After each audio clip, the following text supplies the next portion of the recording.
Haleluya, haleluya. Saya senang sekali bertemu dengan saudara hari ini dan saya percaya saudara dalam keadaan bahagia dan tidak dalam keadaan duka cita, tidak dalam keadaan cemas, saudaraku dikasihi Tuhan. Karena kita lihat akhir-akhir ini banyak orang yang cemas, dia tidak bisa tidur, ya tidak bisa makan karena dia sedang mengalami kecemasan. Makanya hari ini saya akan membaca firman Tuhan buat kita yang tertulis dalam kitab Amsal 12 ayat 25. Beginilah firman Tuhan. Kekhawatiran dalam hati membukukan orang, tetapi perkataan yang baik menggembirakan dia. Coba kita perhatikan. Kekhawatiran dalam hati. Kekhawatiran ini sama dengan cemas. Artinya, dia cemas masa depan. Dia cemas apa yang dihadapi besok. Dia cemas masalah kesehatannya. Dia cemas apakah apa yang saya kerjakan berhasil atau tidak. Dia cemas bagaimana kalau saya keluar rumah. Makanya jangan heran, banyak orang yang cemas di luar sana yang saudaraku dia sudah dikendalikan oleh kecemasan, dia tidak bisa mengerjakan apa-apa, dia tidak bisa melakukan apa-apa, bahkan selalu dalam kehidupannya kecemasan dan dimanapun dia berada, sehingga dia menjadi tawanan daripada setan karena kecemasan itu atau kekhawatiran itu. Nah, saudaraku dikasihi Tuhan, tekanan mental itu adalah diakibatkan karena terlalu peduli dengan apa? Namanya khawatir atau kecemasan. Ya, dia mengalami tekanan itu. Ya. Makanya orang cemas itu, dia tidak tahu ujung apa yang dia lakukan. Orang yang cemas itu, dia tidak tahu apakah saya nanti bisa berhasil atau tidak. Orang yang cemas itu selalu dia ragu masa depannya. Orang yang cemas itu selalu sangsi kebenaran firman Tuhan yang tertulis dalam Kejadian sampai Wahyu. Apakah benar enggak janji Tuhan? Apakah benar enggak Tuhan pelihara saya? Apakah benar enggak Tuhan melindungi saya? Apakah benar enggak pasukan malaikat Allah berjaga-jaga selingin saya? Apakah benar enggak kuasa darah Yesus ya menyucikan dosa saya? Apakah benar gak? Ini ya, Yesus sebagai Tuhan dan Juru Selamat.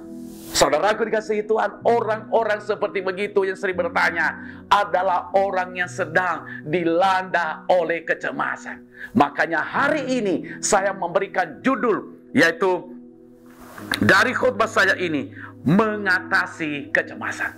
Kita harus bisa mengatasi kecemasan setiap saat.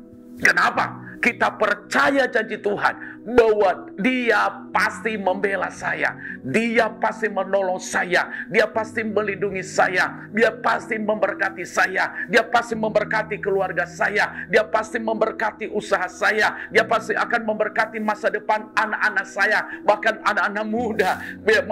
Tuhan pasti akan memberkati masa depanmu. Harus atasi itu. Ya. Banyak orang di luar sana, dia cemas.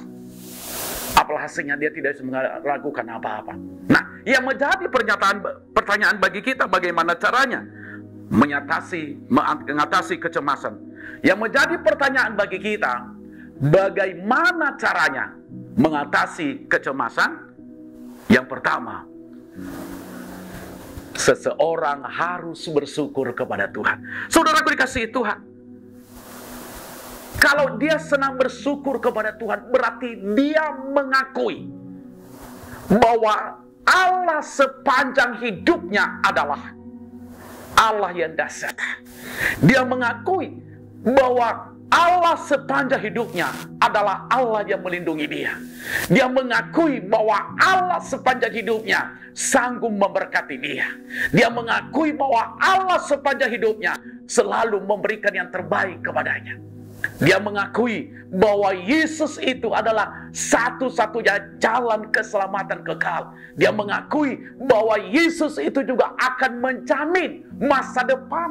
dia mengakui, saudaraku dikasih oleh Tuhan, bahwa Roh Kudus itu yang menuntun dia. Roh Kudus itu juga yang akan membimbing dia. Roh Kudus itu juga akan membawa dia semakin hari mengerti rencana Allah di dalam kehidupannya. Makanya saya katakan tadi, yaitu seseorang bersyukur kepada Tuhan.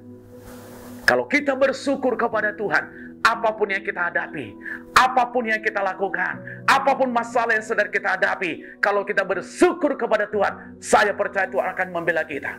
Kata firman Tuhan, mengucap syukurlah dalam segala hal. Berarti dalam segala hal, dalam keadaan senang, dalam keadaan duka, dalam keadaan masalah, dalam keadaan berkelimpahan, dalam keadaan menikmati berkat Tuhan, kita bersyukur kepada Tuhan. Yang kedua yang perlu saya sampaikan kepada kita, bagaimana caranya mengatasi kecemasan?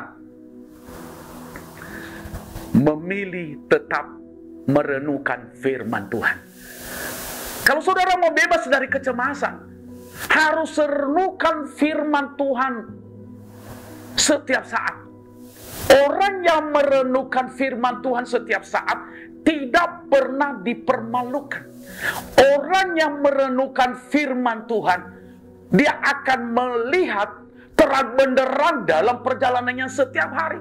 Orang yang senang merenungkan firman Tuhan, dia akan melihat bahwa masa depannya adalah penuh dengan kemenangan yang gilang gemilang. Orang yang senang merenungkan firman Tuhan setiap saat adalah itulah yang menuntun dia, itulah yang membawa dia semakin hari mengerti bahwa Allah itu adalah pelindung, bahkan gunung batuku, saudaraku dikasih oleh Tuhan.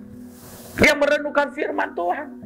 Orang yang merenungkan firman Tuhan, dia tidak akan bisa jatuh. Kenapa? Karena ada firman Tuhan dijadikan sebagai pelita. Kenapa Ayub begitu hebat? Walaupun dia habis segala-galanya. Mungkin kalau ada di zaman now ini, saudaraku, orang udah cemas, aduh gue jatuh miskin, gak punya apa-apa. Ayub sudah tidak punya apa-apa.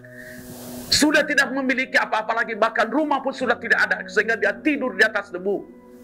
Dan saudaraku dikasihi Tuhan, menurut penyakitnya itu, kalau kita lihat dalam bahasa aslinya adalah sejenis kanker kulit, saudaraku. Tetapi dia tidak cemas. Dia tahu bahwa Tuhan yang dia sembah adalah Tuhan yang memiliki segala isi dunia ini.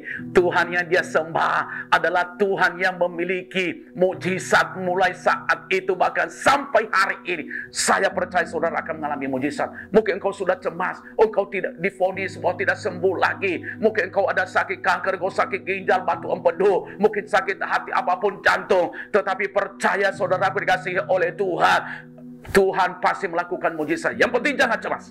Amin. Lakukanlah firman Tuhan itu setiap hari. Yang ketiga yang bisa saya sampaikan kepada kita, bagaimana caranya mengatasi kecemasan? Berpegang teguh pada janji-janji Tuhan. Katakan bersama dengan saya, berpegang teguh pada janji-janji Tuhan. Orang yang berpegang teguh pada janji-janji Tuhan, apakah mereka gagal? Tidak.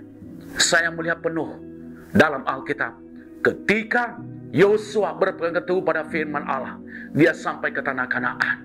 Ketika Abraham, dia berpegang teguh pada firman Tuhan, pada janji Tuhan.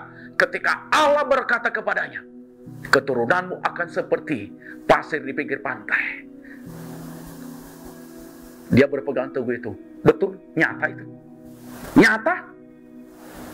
Berpegang teguh pada janji Tuhan, saya percaya nyata mujizat Allah. Nyata mujizat Allah dalam usahamu. Nyata mujizat Allah dalam bisnismu. Nyata mujizat Allah dalam keluargamu. Nyata mujizat Allah dalam pelayananmu. Kalau engkau berpegang teguh atas janji Tuhan. Amin. Amin. Tuhan Yesus memberkati.